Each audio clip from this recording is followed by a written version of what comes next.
रोहित पवार महाराष्ट्रात हिरोगिरी करायला पाहतोय. त्याला वाटतं आपण अजितदादाची जागा घेतली पाहिजे.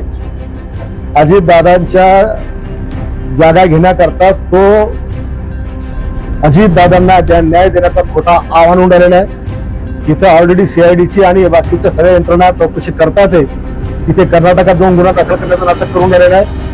अजितदादांच्या याची चौकशी 100% होणारचे. दादा आम्हाला सगळ्या महाराष्ट्राला प्रिय आहेत. पण जेव्हा दादा जिवंत होते तेव्हा या रोहित पवारचं प्रेम कुठं गेलं होतं.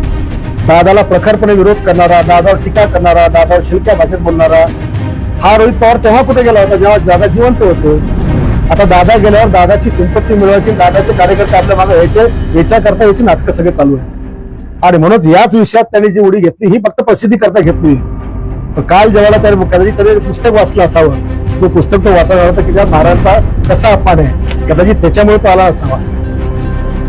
मला सगळे धर्मवीर म्हणतात. सगळ्या धर्माचा आदर करणारा धर्मवीर ही माझ्या जगण्याची संज्ञा आहे.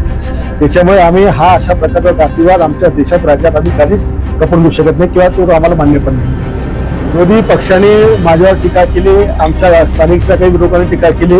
विरोधकांना टीका करण्याचा पूर्णपणे अधिकार असतो, आम्ही हे नाकारत नाही. पण एकीकडे एखादा शब्द माझा चुकीचा गेला त्याच्यावर टीका करता, पण एकीकडे महाराजांचा अपमान होतो त्याच्यावर मी बोला ना. त्याच्यावर कोण होऊन ज्या ज्या लोकांनी टीका केली यांची काय तोडे शिवले होते का? त्या छत्रपती शिवाजी महाराजांचा तुमचा काही संबंध नाहीये का? महाराजांना महाराज तुम्हाला मान्य नाहीये? बोला ना त्याच्यावर. तो पाठ संपला गुन्हे दाखल होण्याचा, माफी मागण्याचा. राहिला फक्त आता पाठ शिवाजी महाराजांचा. हे बाकीचे बोलत का नाही? वडेट्टीवार म्हणतात संजयजी गंजूकर तो 10 बाप काय गंजू करतील नाही. अधिवेशनामध्ये भाषण आहेत माझे, प्रत्येक ठिकाणी मागणी केलेली आहे. शिवाजीचा छत्रपती शिवाजी म्हणजे शिक्षण संस्था, शिवाजी शिक्षण संस्थेचं नाव बदलावं. राज्यामध्ये कोणत्याही संस्थेला नाव देताना छत्रपती शिवाजी महाराज हेच नाव द्यावं, अशा मीच नाही अनेक आमदारांनी मागण्या केलेल्या आहेत. गुन्हा दाखल करण्याची मागणी करण्यात आली. हो, आम्ही आमच्या लोकांनी त्याच्यावर देखील गुन्हा करायची मागणी केली आहे. तमाम महाराष्ट्रातल्या सगळ्या लोकांचा शिवभक्तांचा अपमान झालेला आहे आणि म्हणून त्याच्यामुळे राज्यात कायदा सुव्यवस्था निर्माण होत आहेत. म्हणून त्याच्यावर 505 गुन्हा दाखल झाला पाहिजे भावना भडकवल्याचा. पुढील भूमिका आपली काय असते? आम्ही त्यांच्या मंडपात जाऊन पुस्तकाचं वाचन करणार. तुम्ही स्वतः येणार? हो, मी स्वतः जाणार. मी आमचे सगळे शिवभक्त आम्ही सगळे जाणार. त्यांनी समजदारी दाखवली. घाईघाईमध्ये त्यांनी बोलले असतील ते. आता त्या दिवशी जे माझ्या काही रिॲक्शन होत्या रात्री 12:30 वाजता ते मी घरी पुस्तक वाचताना म्हणजे पाहिल्यानंतर माझ्यासोबत माझी फॅमिली होती आणि मी त्याबद्दल रागात आलो, अत्यंत रागात. कारण शिवरायांचा मी कोणताच विसंगती सहन करत नाही आणि त्या रागापोटी मी त्याला शिवगाळ केली. त्या महिलांबद्दलचा मी ते शब्द त्यांची दिलगिरी व्यक्त केली आणि त्यांच्या म्हणण्याप्रमाणे त्यांनी केसेस दाखल म्हणजे FIR केला. आता ही नाटकं करण्याची आवश्यकता काय? आता हा तमाशा करायची गरज काय?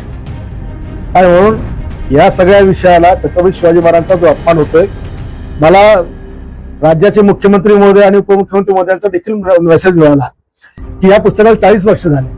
अरे, आम्ही सरकारमध्ये आम्ही काम करताना आम्ही अनेक कायदे बदलले, अनेक पुस्तकाचे धडे आपण बदलले, अनेक ठिकाणी नवा इतिहास घातला. मग सरकारनं पण हे 500 पुस्तकावर बंदी घालायला पाहिजे ना. त्या पुस्तकाची त्याच्याकडे RNIची परमिशन आहे, प्रेस काउन्सिल ऑफ इंडिया याची परवानगी त्याच्याकडे आहे, जिल्हाधिकाऱ्यांचा त्याच्याकडे परवानगी आहे, 20 लाख त्यांनी प्रति विकला याचा काही हिशोब आहे.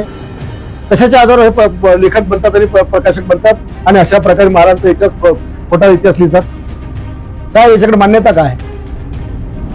हो, आज तुम्ही पुस्तक वाचनाला जाणार आहात. आंदोलकांनी जर आपल्या म्हणण्याप्रमाणे छत्रपतींचा उल्लेख हा आदरपूर्वक केला तर पुढची भूमिका काय? आम्ही टाळ्या वाजवून त्यांचं स्वागत करणार. त्यांनी जर छत्रपती शिवाजी महाराज ज्या 300-400 ठिकाणी शिवाजी शिवाजी शिवाजी असं म्हटलंय, त्यांनी त्या प्रत्येक ठिकाणी छत्रपती शिवाजी महाराज म्हणावं. एका ठिकाणी तर त्यांनी औरंगजेब बादशाहजी म्हणलेलं आहे आणि इकडे शिवाजी म्हणलेलं आहे. म्हणजे यांना औरंगजेब बादशाहला रिस्पेक्ट करतात पण आमच्या राजांना रिस्पेक्ट करत नाही.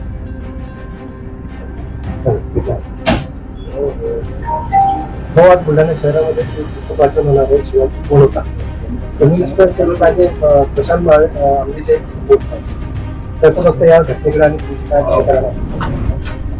आज प्रकाश आंबे आणि त्या कम्युनिस्ट लोकांनी माझ्या घरावर मोर्चा काढून पुस्तक वाचण्याची घोषणा केली होती.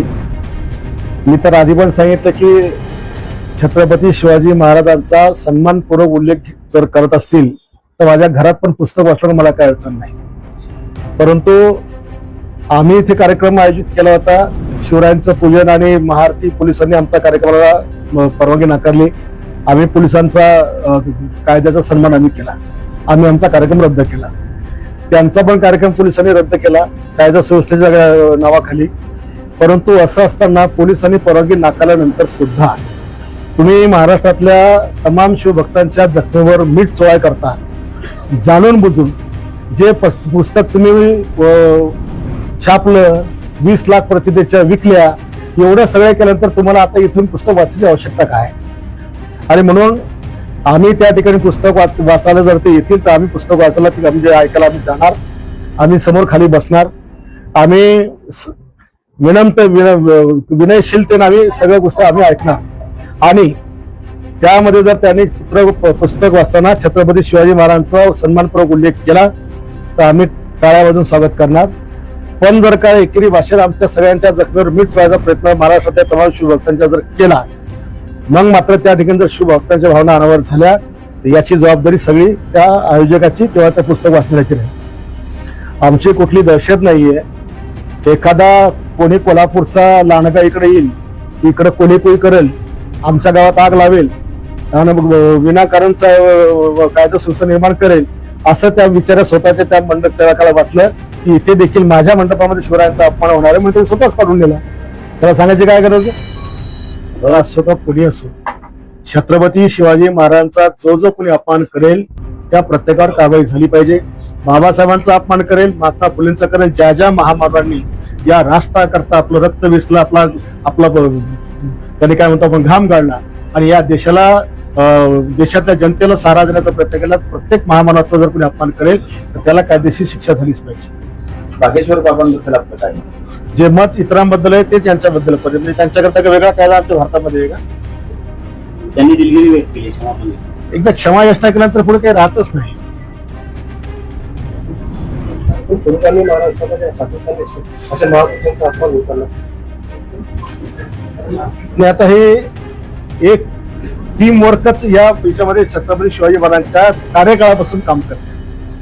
शिवाजी महाराजांचा इतिहास पाहिला, संभाजीराजांचा इतिहास पाहिला, पुढचा इतिहास पाहिला, ज्या पद्धतीनं सदैव महाराजांच्या परिवाराला विरोध झाला, अगदी संभाजीराजांच्या हत्येपर्यंत विचार जर केला तर प्रत्येक वेळेला महाराजांच्या परिवारासोबत हिंदुत्वासोबत हे सगळं घडलेलं आहे.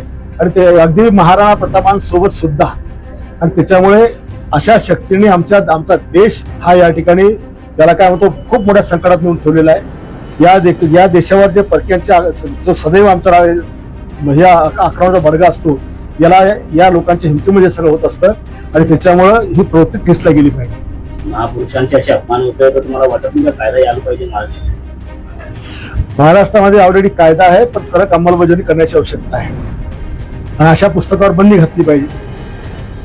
शेवटी तुम्ही एका माणसाचा विचार करणार आहे का लाखो वाचकांचा, म्हणजे लाखो शिवभक्तांचा विचार करणार आहे?